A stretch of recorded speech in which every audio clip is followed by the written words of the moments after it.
Hello and welcome to a Monday Night Football Showdown breakdown show. My name is Adam Levitt, as always, joined by Cody Main and Gary Hartman for a Baker Mayfield at Corpse of Aaron Rodgers showdown. Cody, good afternoon. Pretty remarkable what Baker Mayfield did, after being signed 2 days prior last week. So we'll see if he can recreate some of that magic this week in Green Bay. One of the most insane wins I've ever seen in the last Rams game. We can talk about that. Gary, good afternoon. Yeah, I'm skeptical of the repeat, Cody.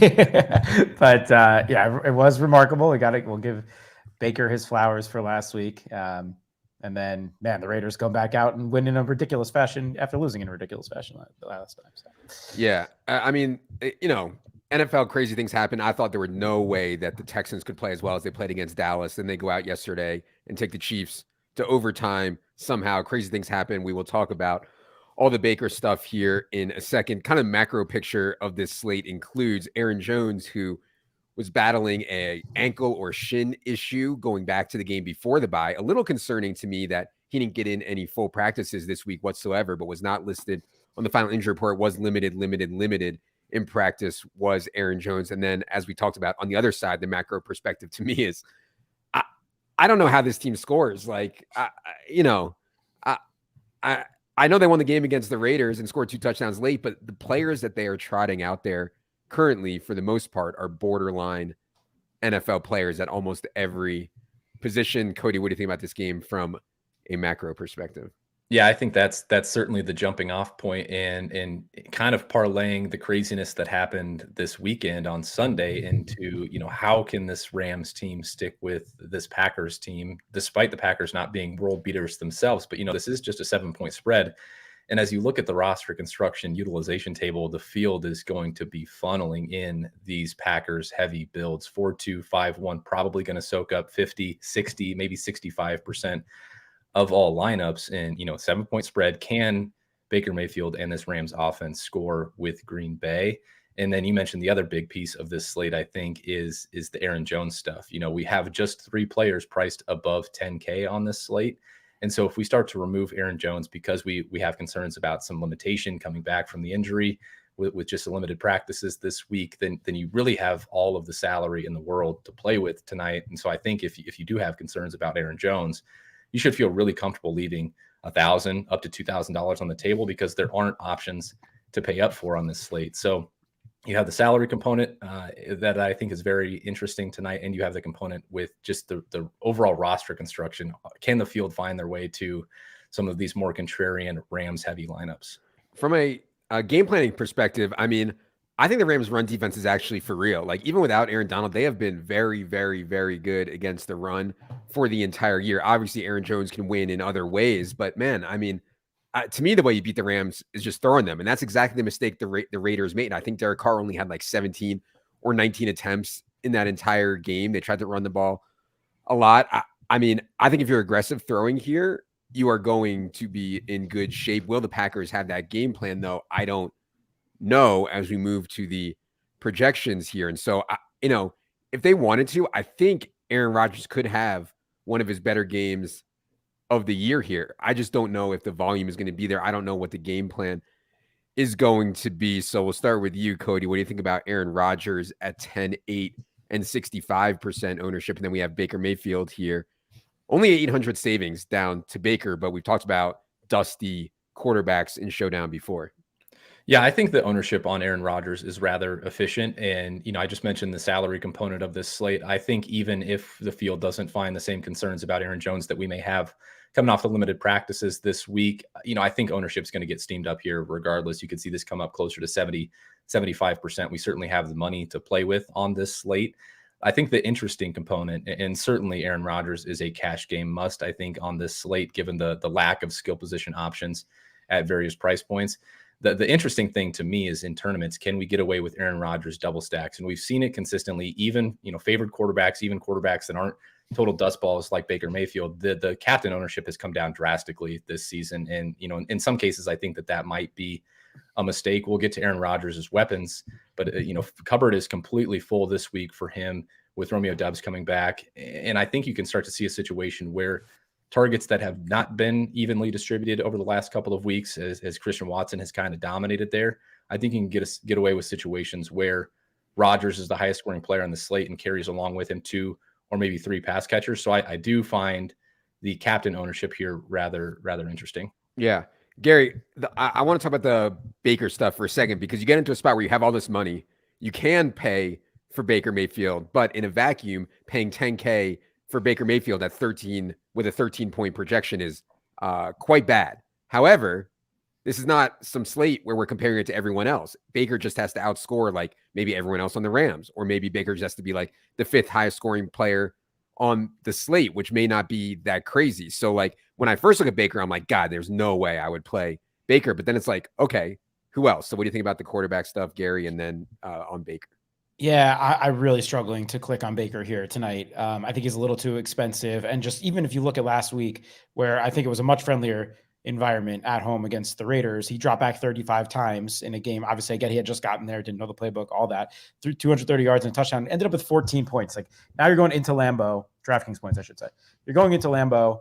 The Packers are coming off a bye. I think their defense is healthier. They have a good pass rush, all things considered. Like I just don't see the ceiling here. I really don't see it at all. Now, maybe, as you mentioned, maybe the floor is what you need. Maybe if you even a Packers onslaught, you bring Baker back as the other guy, and that's what you need. I could see that happening, but I'd rather take shots on some of these. Like I'll talk about some of the guys I like when we get to receivers, tight ends, like some guys that fit the narrative of how I see this game going tonight on the Rams, rather than going into Baker tonight. So I know the ownership's low, and anytime you get a 40% owned quarterback, you have to consider it strongly. But I'm having a difficult time getting into Baker tonight.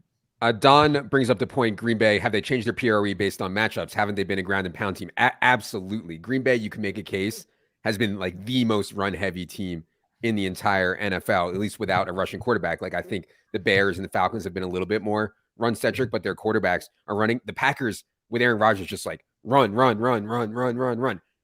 I guess my point is that like if they want to have a better chance at efficiency in this game, they'll throw. But yeah, I mean, it's tough to say. Like predicting game plans obviously is difficult. Okay. Speaking of that, let's go to running back. I want to start with the Rams side. Packers rush defense has been like among the worst in the entire NFL this season. Now, Rams run game has also been broken for much of the year. And not just that, they have flipped and flopped and done all kinds of weird things that we didn't see coming at the running back position. One week it's Kieran Williams as the feature back. Then they go back to Cam Akers. In the game before the bye, they mixed in Malcolm Brown.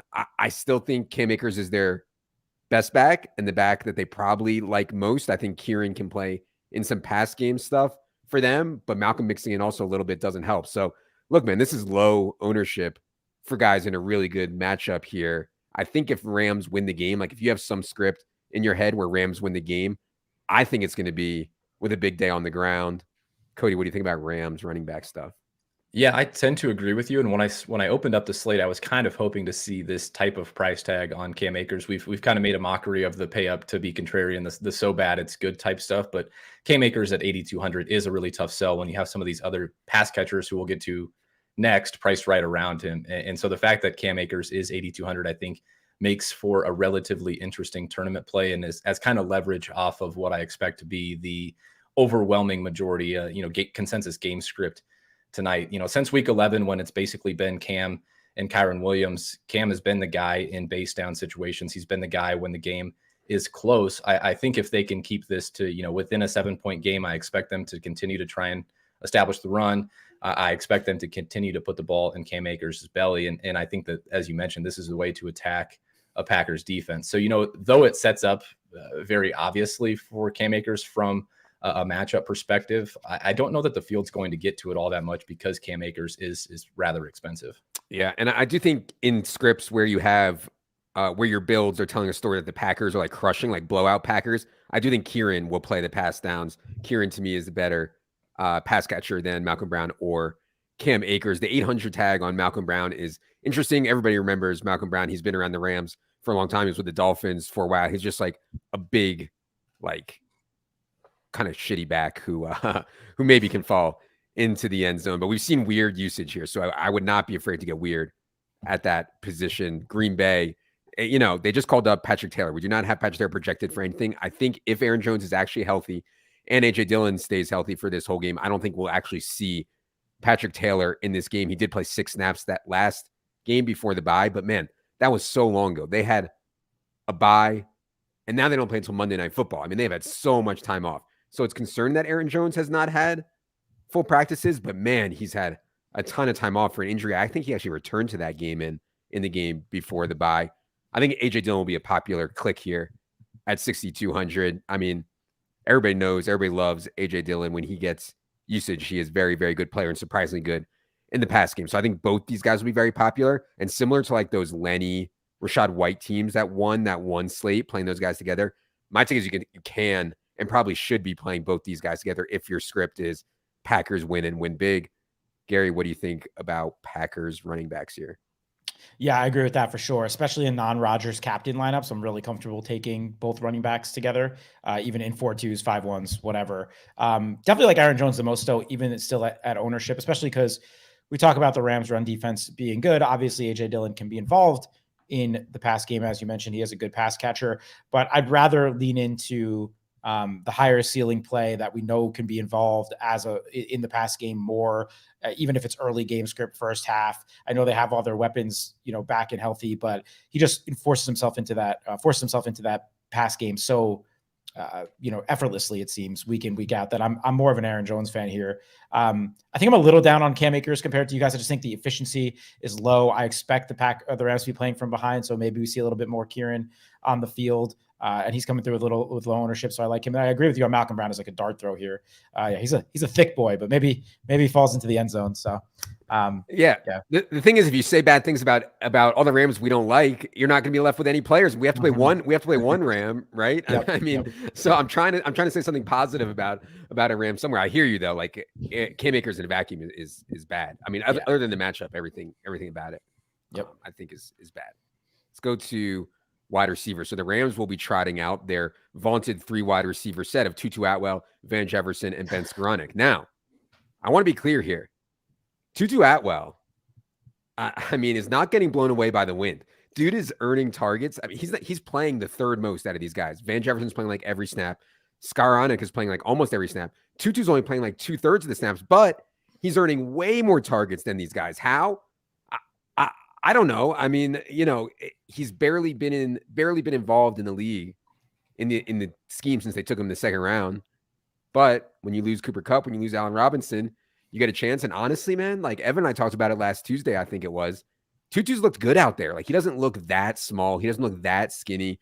He looks pretty good. We actually took an over in props, which, God, I mean, it's like we were just showing this massive over on Tutu Atwell yards. I was like, guys, I don't even want to say this, but we're showing a huge over on Tutu Atwell yards. So we do have Tutu over 27.5 receiving yards. And I think that line is long gone by now. But yeah, it's weird for us to have the biggest projection on the guy not playing as much. Gary, I don't know. Do you have a read on the Tutu stuff? Because he's going to be, I think, more popular than this. Like the story we have 33%.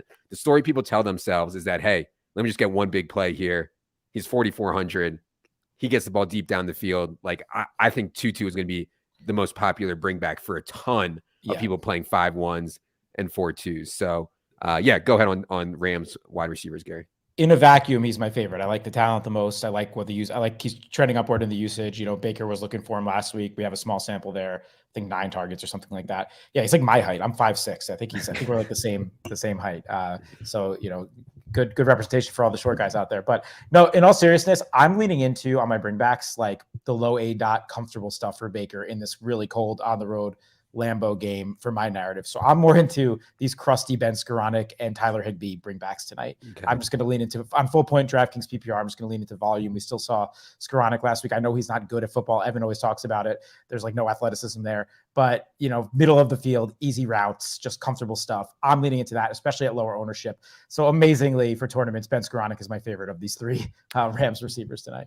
I was never like a big Van Jefferson guy, but he's going to be out there every single snap. And since he's the most expensive, I think he might get overlooked a little bit. I understand salary is not an issue on this slate whatsoever, but yeah, I think Tutu, we're going to have to do an adjustment there. I think Tutu could come in way, way, way higher as we move to the other side here. So Christian Watson is doing his best Deebo Samuel 2021 impression. In other words, like something absurd. 20, 30% of his touches have gone for touchdowns so far. That includes runs, just like Debo got. He's not getting the ball rushing as much as some of the other guys, but you can, like, I don't want to dismiss that because similar to Debo, you can see that Christian Watson's athleticism, speed, agility stands out on an NFL football field, which is really hard to do because these are like some of the best athletes in the entire world. So, Cody, what do you think about the efficiency on Christian Watson's stuff? Anything else on Packers wide receivers?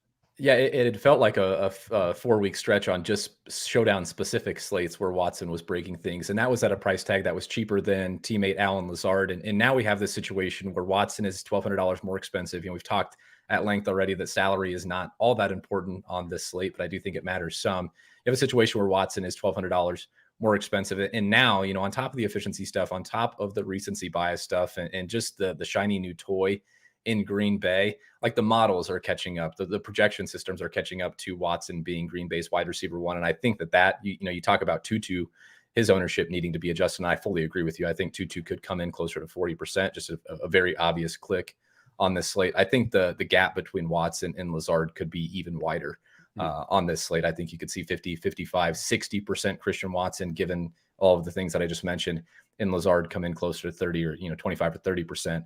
If the gap is that outsized, we should look at the target shares during this insane run for Christian Watson. I don't think that the volume is all that different between the two. I do think Christian Watson is a much better NFL wide receiver, but one game sample, I don't think that there are that many, that many situations given the ownership discount where like we can't get away with playing Lazard and for him just beating Christian Watson straight up. So this could look really bad in hindsight. Love Christian Watson as a player. I think he's actually cash game viable, which I don't necessarily say about wide receivers all that often.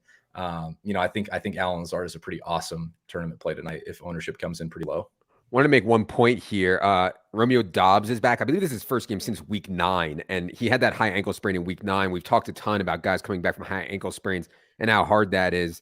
Also, I didn't think Romeo Doubs was very impressive before he went down. I know he had some moments. I know he had some big games. I didn't think he was like overly impressive even before he went down. So I don't think that Doubs has a big impact here on Watson or Lazard role. They did release Sammy Watkins though. So to me, that makes the, Sammy Watkins obviously sucks, but Sammy Watkins is now gone and maybe that makes it lets me know they feel good about Doubs' health here. But yeah, 6,800 for Doubs is not something that I would do. Let's go to tight ends. So we have two guys that have been, I think, pretty disappointing here. We have Tyler Higbee, whose, role has been a mess. I think, a lot of people thought with Cooper Kupp and Allen Robinson going down, it would be like more featured stuff for Tyler Higbee. It really hasn't been. He's been blocking a lot. It just has not been great for Tyler Higbee. And then on the other side, really frustrating. I thought Big Bob Tonyan was a really interesting pick coming off the ACL tear preseason as a best ball guy who late in the year could be featured, get a bunch of touchdowns. Just has not happened for Big Bob Tonyan. Target share has been pathetic. And then the guys behind this are pretty dusty too. So Gary, these are tough clicks for me too. I think Higbee will be kind of popular. I don't know, man. Doesn't feel great to me. What do you think about the tight ends? Oh yeah, neither of these guys feel very good at all. I prefer Tonyan over Higbee for the price, and because I'm going to be playing a lot of Rodgers captain doubles, could pay maybe some triple stuff. So I prefer Tonyan for sure. Higbee, as I just mentioned with the Skoranek thing, like he fits into that same stuff. Maybe we can get some volume going there. I get that role's been trending in the wrong direction. Probably would prefer Tutu or Skoranek over Higbee if I'm picking like a one Ram receiving bring back here. But he'd probably be third on the list over Van. I just don't like Van with the matchup, the Jair Alexander and the outside. I don't see it happening for Van tonight. So he'd probably be third on my pecking order of Rams receiving options, but it's ugly for sure. Okay. Cody, any thoughts on tight end before we move to the specialists? Yeah, I mean, it just seems like the classic touchdown or bust type situation for both of these guys. The target shares are rather mediocre. And then like for Higbee, I mean, the short dump off stuff might work if he was getting a decent target share, but the ADOT is like 3 yards. And he's not just necessarily a catch and fall down type of guy, but he's not going to rack up a ton of volume. He's not going to rack up a ton of yardage if he's not getting that volume. So both of these guys, really tough clicks. Maybe you end up getting paid off with a bigger ownership discount than we're projecting, but I just have a tough time going there for both of these guys outside of like double stack situations. I actually think, Sean McVay has been getting a lot of hate I've seen around the internet lately. I still think Sean McVay is like a good coach. I just don't understand what they were doing at the beginning of the year where it was Tyler Higbee screen, Tyler Higbee screen, Tyler Higbee screen. And that was when Cooper Kupp and Allen Robinson was healthy. And now those guys go down and it's like, well, now we're not really going to use Tyler Higbee. So I don't know what's going on, man, but it's an awful situation there for McVay because they have like no players whatsoever. And they're so thin. As we move to specialists here, defense and special teams, obviously I think Packers defense is a good play, will be very, very owned. Cody, you can give them your expensive owned defense at Captain Rant if you'd like, and anything else on specialists. Yeah, ignoring ownership, I love the Packers defense tonight. I think they make for actually a viable cash game option. It's very rare that in the Showdown breakdown column they get listed, these DSTs, these popular highly expensive DSTs get listed in the value section, but that's kind of just how ugly the skill position players are on tonight's slate, that I think a Rams offensive line that ranks 30th in Football Outsiders adjusted sack rate is good enough for this Packers defensive line to consider in cash game contest. Because of that, though, it is going to result in an outsized ownership. We could see this push 40, 45% at captain, 7, 8, 9, 10% would not surprise me at all. And if you've been following along for any portion of time, you understand that that is just generally a negative EV play, not something that is going to be profitable long-term. So if in tournaments, the Packers DST at captain is what buries me, then so be it. I'll move on to Thursday night. But the kickers, I think, also make for interesting options. We saw it last night with Graham Gano and Joey Sly to some degree, that when the skill position players, we get an inefficient game from both offenses, when the skill position players struggle to separate, these kickers are $1,000, $2,000 cheaper in some cases, and just a couple of field goals can be enough for them to crack winning lineups. So continuous kicker rant, they make sense in cash game contests, and I think as final pieces of tournament lineups that, we should not be ignoring these guys. Did want to mention the weather here. So I know there's a lot of talk about the weather in Green Bay. Looks like to me it's going to be around 15, 16, 17 degrees or so, which is obviously cold, but I don't think it's like completely incapable. And then no wind whatsoever, and precipitation, slight chance of some rain/snow. I guess it would be snow later in the game, but that's only a slight chance. I think it's going to be pretty clear, just cold and no wind. So obviously, like kicking in the cold, I don't think the ball quite travels as far, but I think it's okay. Yeah. Andre just says, how do you go about choosing a kicker or a defense? I never get that choice. Yeah, I understand that it can be hard. The Showdown stuff is strategy. I think if you're talking about more main slate stuff, we could talk about things like how often an opposing team drops back, how often, how good they are getting pressure, how good their offensive line is at protecting the quarterback. But yeah, for Showdown, it's much more strategy dependent that Cody kind of outlined there. That is different. But yeah, obviously in a vacuum, we think Packers defense is good. Okay. We'll take some of your questions here, and then we can get to the flag plant portion of the program. If anybody has questions, go ahead and submit them in the chat now. Just want to bring up AJ Dillon one more time. I think we are a little bit below market on AJ Dillon. Just got a note about we're a little bit below AJ Dillon in the props market as well. I think a lot of that is dangerous based on Aaron Jones' health, based on how the game goes. Like, I'm sure a lot of people, I talked to David about this on Friday. I actually thought the 6.5 line was like crazy short. Like, I thought it was an overreaction to the Rams coming back and winning that game against the Raiders. Packers have had like more than 2 weeks to get ready for this game. They should 100% be ready. So yeah, David, I thought the line should and will get pushed out 7, 7.5, maybe some 8s out there. So yeah, in those games where you think the Packers blow them out, I do like AJ Dillon probably more than our projection does. Trevor says 5-1 with Jones and Dillon. Jones a captain. Who is your bring back? So yeah, I don't know about Jones captain with Dillon also. First, would you do that, Cody? And if you did do that, what would you like with the bring back? Yeah, I think I'm docking still in those situations. Jones is 11-2. He's going to need to get a vast majority of those high value touches around the goal line, especially. And I think that could end up pushing Dillon out. I'm okay with it in a hand build situation, but like in an MME and an optimizer type situation, I think I would dock it given their respective price tags and how they score. If you want to run it, if you think this is just a straight up blowout and Green Bay runs away with it, then generally in 5-1s, the best type of bring back is a wide receiver or tight end. You get those PPR friendly points in garbage time. So, it's kind of dependent on ownership and the rest of your lineup, but I like Tutu Atwell the best. And if you're looking for some sort of relief in terms of ownership, I think the guys that Gary outlined are pretty interesting as well with Skoranek and Higbee. Ali says Dobbs projected snap count. So we don't actually project snap counts. We project it more through target share. We have Romeo Dobbs in this game for 4.0 targets, which I think there's obviously a ton of variance there for a guy who hasn't played since week 9 and is coming off of an ankle. I'm a little bit lower, I think, than some other people are on Romeo Dobbs here.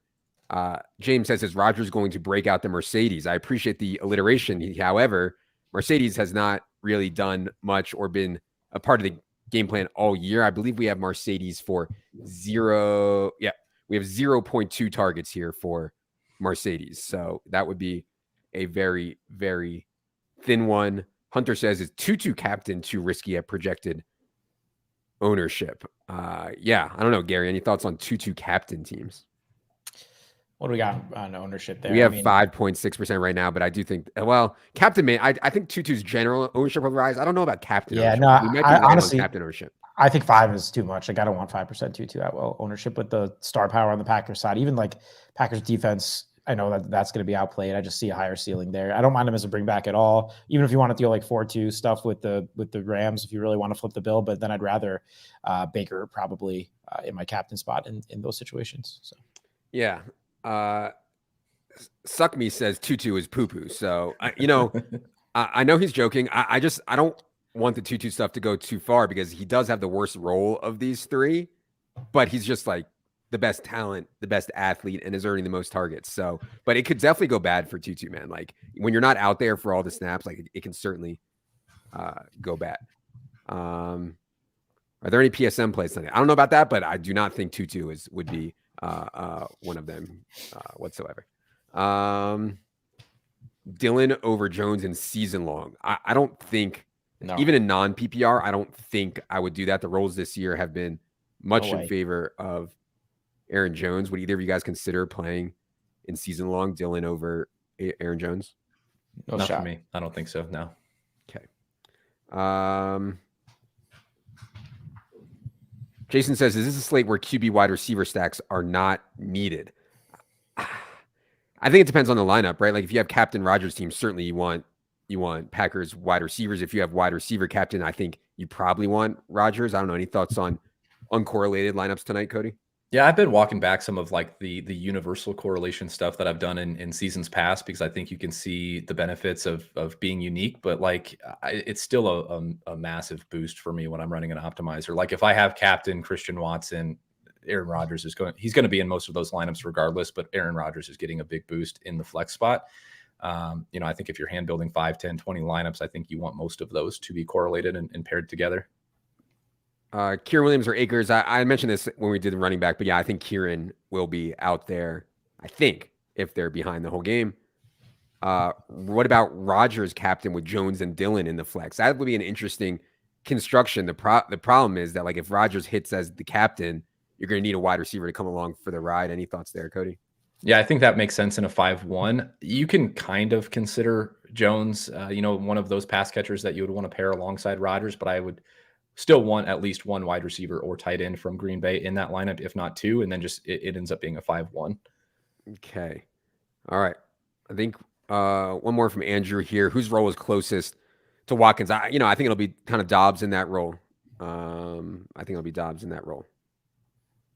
Yeah, Josh, I don't want to skip your question, but I think a lot of this stuff is so noisy. Like, I know people love these stats. A X wide receiver has done really well against Y type of defense. Sample size there, reporting is like really small. I don't know. I don't trust that stuff too much. Okay. We'll get Don's flag plan in here before we get to our flag plans. Don is flag planning that Green Bay is too dumb to increase their pass rate. Rams win with 4 kickers, 4 field goals and defense. Yeah. I don't hate it. This is why you're a Showdown bro, Don. I mean, anyways. Let's get to the flag plan portion of the program. Gary, I shall give you the floor.